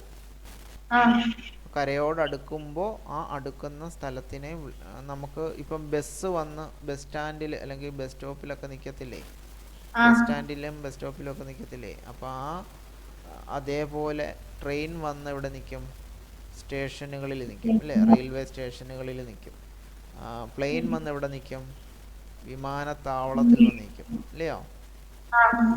അതേപോലെ കപ്പൽ വന്ന് നിൽക്കുന്ന സ്ഥലമാണ് തുറമുഖം. കപ്പലും വിഴിഞ്ഞം എന്ന് പറഞ്ഞാല്, വിഴിഞ്ഞം എന്ന് പറയുന്ന ഒരു സ്ഥലം, തിരുവനന്തപുരത്തെ ഒരു സ്ഥലമാണ് വിഴിഞ്ഞം. ആ വിഴിഞ്ഞം എന്ന് പറയുന്നത് ഈ പറയുന്ന എന്താണ്, കടലിനോട് അടുത്ത് കിടക്കുന്ന കടൽ തീരമുള്ളൊരു സ്ഥലമാണ്. ആ സ്ഥലത്ത് എന്ത് ചെയ്തു?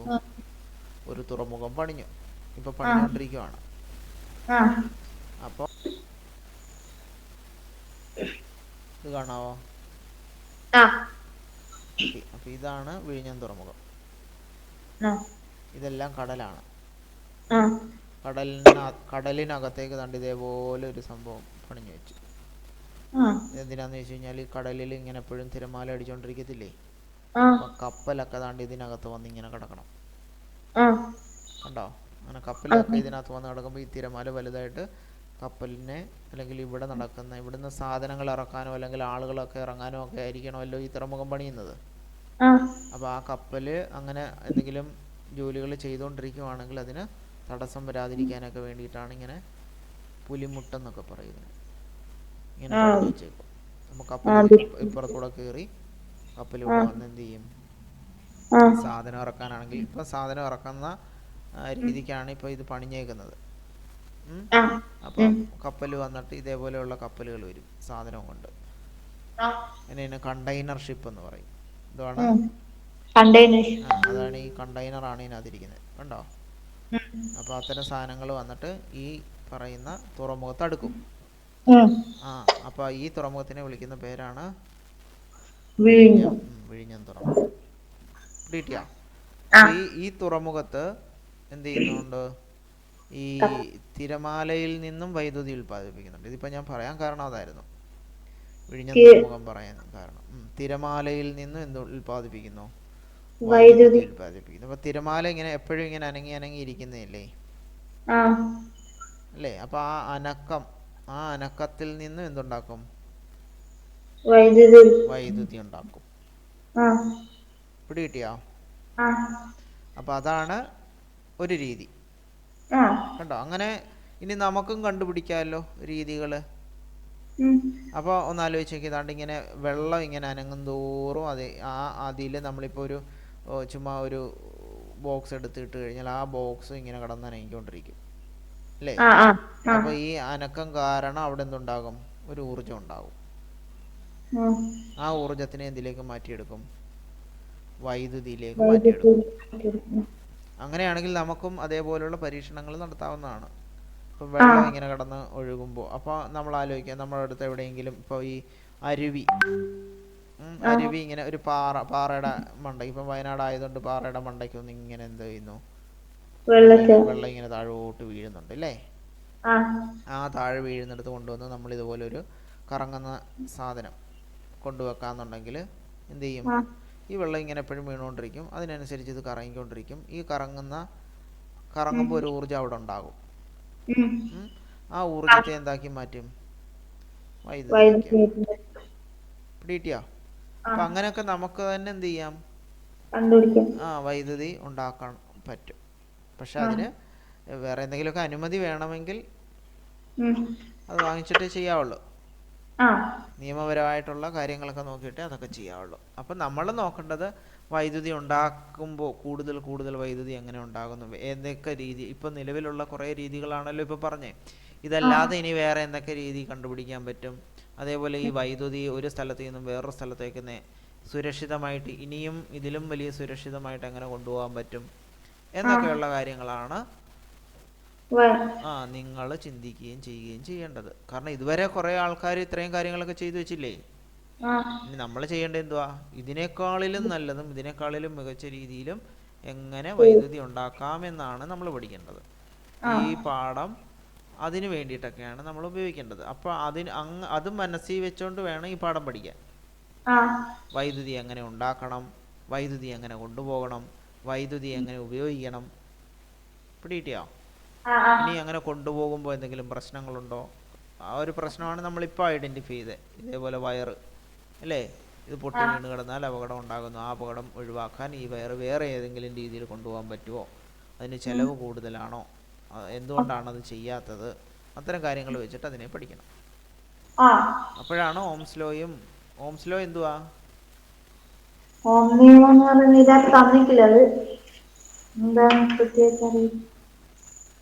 അതിന്റെ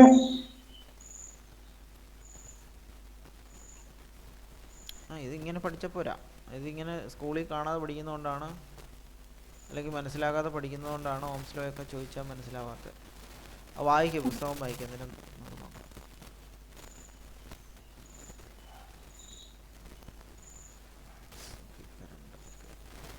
എനിക്ക് മനസ്സിലായ ഒരു കാര്യം എന്ന് പറഞ്ഞാൽ, നമ്മുടെ ഈ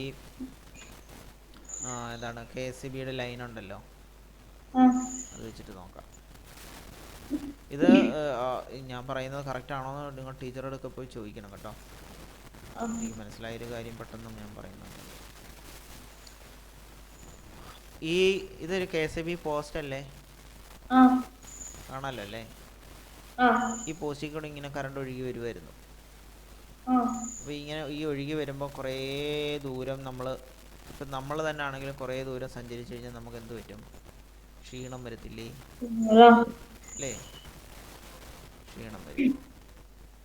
അതേപോലെ നമ്മൾ നടന്നുകൊണ്ടിരിക്കുന്ന സമയത്ത് നമ്മുടെ പുറകിൽ നിന്ന് ഒരാൾ ഇങ്ങനെ പിടിച്ചുകൊണ്ട് വരുവാണെങ്കിലോ, നമ്മൾ പോകാതിരിക്കാനായിട്ട് ഇങ്ങനെ പുറകിൽ നിന്ന് പിടിക്കുക, പക്ഷെ നമ്മൾ അയാളെയും വലിച്ചുകൊണ്ട് ഇങ്ങനെ നടന്നു വരുവാണെങ്കിലോ ഭയങ്കര ക്ഷീണമായി പോകും. പിടികിട്ടിയോ? അപ്പോൾ ഈ പറയുന്ന പോലെ ഇലക്ട്രോൺസ് ആണല്ലോ ഇങ്ങനെ ഒഴുകുന്നത്. കറണ്ട് ഉണ്ടാകണമെങ്കിൽ ഇലക്ട്രോൺസ് ഒഴുകണമെന്നല്ലേ പറഞ്ഞു.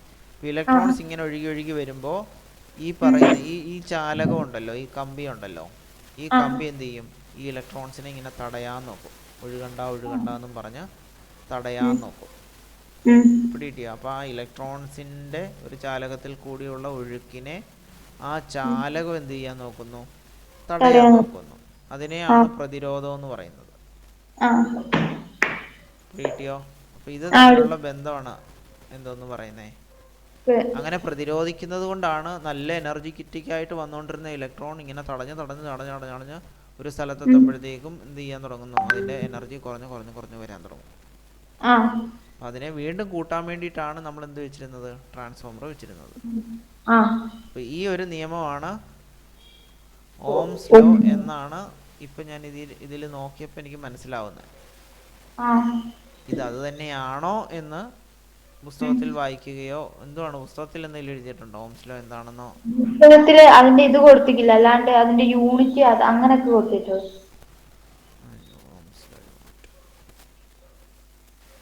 ഓംസ് ലോ എന്താണെന്നും അതിൽ പറഞ്ഞിട്ടില്ല. ഇല്ല, പറഞ്ഞിട്ടില്ല, അത് പറഞ്ഞിട്ടില്ല. ഓ ശരി. അപ്പോൾ അത് പിന്നെ അങ്ങനെ അറിയത്തില്ലെങ്കിൽ യൂട്യൂബിൽ തപ്പുക, ഇഷ്ടംപോലെ കാണും, ക്ലാസ്സുകൾ കാണും. അത് തപ്പി, അത് നമ്മുടെ ഉത്തരവാദിത്വമാണ് കേട്ടോ. ഓംസ് ലോ നമ്മൾ ആ പുസ്തകം മൊത്തം എടുത്തു. ആ പുസ്തകത്തിൽ എന്തൊക്കെ പഠിക്കാനുണ്ട്? വൈദ്യുത പ്രവാഹം എന്ന് പറയുന്ന പാഠത്തിൽ എന്തൊക്കെ പഠിക്കാനുണ്ട്? ഇതിന്റെ അകത്ത് എന്തെന്നോ കൊറേ. നാളെ അന്നേരം ഫിസിക്സിൻ്റെ ഫസ്റ്റ് ചാപ്റ്റർ നമുക്ക് പുസ്തകം വെച്ചിട്ട് എന്തൊക്കെ പഠിക്കാനുണ്ടെന്നുള്ളത് നോട്ട് എഴുതി വെക്കാം കേട്ടോ. മീൻസ് ഞാൻ ഈ പറയുന്ന കാര്യങ്ങൾ അതേപോലെ എല്ലാ പുസ്തകത്തിലും എന്ത് ചെയ്യുക, എല്ലാ വിഷയത്തിലും അപ്ലൈ ചെയ്യുക. നമുക്ക് പഠിക്കാനുള്ളതായിക്കോട്ടെ, ഈ പുസ്തകത്തിന് പുറത്തുള്ള കാര്യങ്ങൾ എങ്ങനെ പഠിക്കണം, നമ്മുടെ പുസ്തകത്തിൽ പഠിക്കുന്ന കാര്യങ്ങൾ ഇപ്പോഴത്തെ 2024 നമ്മൾ ജീവിച്ചുകൊണ്ടിരിക്കുന്ന ഈ സമൂഹത്തിലും നമ്മുടെ സാഹചര്യത്തിലും അതിനെ എങ്ങനെ പ്രയോഗിക്കണം, ആ രീതിയിലേ നമ്മൾ പഠിക്കാവുള്ളൂ. അല്ലെങ്കിൽ നമ്മൾ ചുമ്മാ പഠിച്ചു വെച്ചിട്ട് കാര്യമില്ല കേട്ടോ. അപ്പോൾ വൈദ്യുതി പഠിക്കേണ്ടതിൻ്റെ ആവശ്യകത എന്താണ്? ഒരു പ്രോബ്ലം ഉണ്ട്. ഈ ലൈനിൽ കൂടി കറണ്ട് വന്നു കഴിഞ്ഞാൽ എപ്പോഴെങ്കിലും ഈ ലൈൻ പൊട്ടി വീണാൽ എന്ത് ചെയ്യുന്നു? എല്ലാവർക്കും കറണ്ട് അടിക്കുന്നു. അതേപോലെ വൈദ്യുത ഉപകരണങ്ങൾ അശ്രദ്ധമായി ഉപയോഗിക്കുകയാണെങ്കിൽ കറണ്ട് അടിക്കുന്നു. ഇങ്ങനെയുള്ള അതേപോലെ എല്ലാ വീട്ടിലേക്കും ഇതുപോലെ പോസ്റ്റിട്ടും ലൈനിൽ കൂടിയാണ് ഇപ്പോഴും കറണ്ട് കൊണ്ടുപോയിക്കൊണ്ടിരിക്കുന്നത്. ഇതിന് വേറെ എന്തെങ്കിലും മാർഗത്തിലൂടെ കൊണ്ടുപോകാൻ പറ്റുമോ? ഏറ്റവും ചിലവ് കുറഞ്ഞ രീതിയിലും ഏറ്റവും അപകടങ്ങൾ ഒഴിവാക്കിക്കൊണ്ടുള്ള രീതിയിലും ഒക്കെ കറണ്ട് കൊണ്ടുപോകാൻ പറ്റുമോ എന്നൊക്കെ ചിന്തിച്ചുകൊണ്ട് വേണം ഈ പാഠം പഠിക്കാൻ. അല്ലാതെ ഓംസ് ലോ പഠിക്കാൻ വേണ്ടിയിട്ടോ മറ്റ് പുസ്തകത്തിൽ എഴുതി വെച്ചേക്കുന്ന കാര്യങ്ങൾ പഠിക്കാൻ വേണ്ടിയിട്ടോ മാത്രമായി ഈ പാഠം പഠിക്കരുത്. പിടികിട്ടിയോ? എങ്കിലേ നമുക്ക് ഇപ്പോൾ ഈ വൈദ്യുത പ്രവാഹം എന്ന് പറയുന്ന ചാപ്റ്ററിൽ കുറേ കാര്യങ്ങൾ മനസ്സിലായില്ലേ? എന്തൊക്കെ മനസ്സിലായി എന്ന് പറഞ്ഞേ. വൈദ്യുത പ്രവാഹം എന്താണ്? വൈദ്യുതി അല്ലേ? വൈദ്യുതി എന്ന് പറഞ്ഞാൽ എന്താണ്? ഇലക്ട്രോണുകളുടെ ഒഴുക്കിനെ വിളിക്കുന്ന പേരാണല്ലോ അല്ലേ? ആ ഇലക്ട്രോൺ ഒഴുകുന്നത് മൂലം ഉണ്ടാകുന്ന എനർജിയെ വിളിക്കുന്ന പേരാണെന്തോന്ന്? ഇലക്ട്രിസിറ്റി അല്ലെങ്കിൽ വൈദ്യുതോർജം അല്ലേ? വൈദ്യുതോർജം എന്ന് പറഞ്ഞാൽ ഒരു ചാലകത്തിലൂടെ ഇലക്ട്രോണുകൾ ഒരു സ്ഥലത്ത് നിന്നും വേറൊരു സ്ഥലത്തേക്ക് ഒഴുകുന്നത് മൂലം ഉണ്ടാകുന്ന ഊർജത്തെ വിളിക്കുന്ന പേരാണ് വൈദ്യുത ഊർജം എന്ന് നമുക്ക് പറയാൻ പറ്റും അല്ലേ? അങ്ങനെ നമ്മുടെ KSEB നമ്മുടെ വീട്ടിലേക്ക് കൊണ്ടുവരുന്ന KSEBയുടെ ലൈനിൽ കൂടിയാണ് എന്ത് ചെയ്തെന്ന് ഈ പറയുന്ന വൈദ്യുത ഊർജം നമ്മുടെ വീട്ടിലേക്ക് എത്തുന്നത്. ശരിയല്ലേ? അങ്ങനെ ഒഴുകി വരുമ്പോൾ ഈ പറയുന്ന ചാലകം ഈ ഇലക്ട്രോണുകളെ തടയാൻ നോക്കും. ശരിയല്ലേ? ആ തടയലിനെ വിളിക്കുന്ന പേരാണ് പ്രതിരോധം. അപ്പോൾ ആ ചാലകങ്ങളുടെ ഒഴുക്കിനെ ഈ പറയുന്ന ഇലക്ട്രോണുകളുടെ ഒഴുക്കിനെ ചാലകം പ്രതിരോധിക്കും. അവിടെ മനസ്സിലാവുന്നുണ്ടോ? മനസ്സിലായില്ല? ഇലക്ട്രോൺസ് എന്ന് പറയുന്നത് നമ്മളാന്ന് വിചാരിക്കൂ. നമ്മളിങ്ങനെ ഒരു വഴി കൂടെ നടന്നു പോവുക. ഇപ്പൊ അമ്മുവിന്റെ വീട്ടിൽ നിന്ന് റോഡിലേക്ക് പോവുക. അപ്പൊ അനിയത്തി അക്കു അമ്മുവിന്റെ ഉടുപ്പിന്റെ പുറകെ പിടിച്ച് വീട്ടിലേക്ക് വലിച്ചുകൊണ്ടിരിക്കുന്നു. പക്ഷെ അമ്മു വന്നിട്ട് മുന്നോട്ട് ഇങ്ങനെ എന്ത് ചെയ്യുന്നു? വീണ്ടും നടന്നുകൊണ്ടിരിക്കുന്നു. അമ്മു അക്കുവിനെയും വലിച്ചുകൊണ്ട് നടക്കുവാണ്. അപ്പോൾ അക്കു ഇല്ലാതെ സ്പീഡിൽ നടക്കും. പക്ഷെ അക്കു പുറകെ പിടിച്ച് വലിച്ചു കഴിഞ്ഞാൽ അമ്മുവിന് പതുക്കെയല്ലേ നടക്കാൻ പറ്റത്തുള്ളൂ. ആ രീതി ആലോചിക്കുക. അപ്പൊ ഈ പറയുന്ന ലൈൻ കമ്പിയിൽ കൂടി ഇലക്ട്രോൺസ് ഇങ്ങനെ നടന്നു വരുമായിരുന്നു. അപ്പോഴാണ് ഈ പറയുന്ന കമ്പി എന്ത് ചെയ്യുന്നു? ഈ ഇലക്ട്രോൺസുകളെ ഇതേപോലെ പിടിച്ചു വലിക്കുന്നു. ഉം. അപ്പോൾ എന്ത് ചെയ്യും? അവിടെ ഇലക്ട്രോൺ, ഈ പറയുന്ന കമ്പി ഇലക്ട്രോൺസുകളെ പ്രതിരോധിക്കുക എന്ന് പറയും. ആ പിടികിട്ടിയോ? അങ്ങനെ ആ പ്രതിരോധിച്ചു കഴിഞ്ഞാൽ അവിടെ എന്തുണ്ടാവും? ചൂടുണ്ടാകാൻ ചാൻസ് ഉണ്ട്.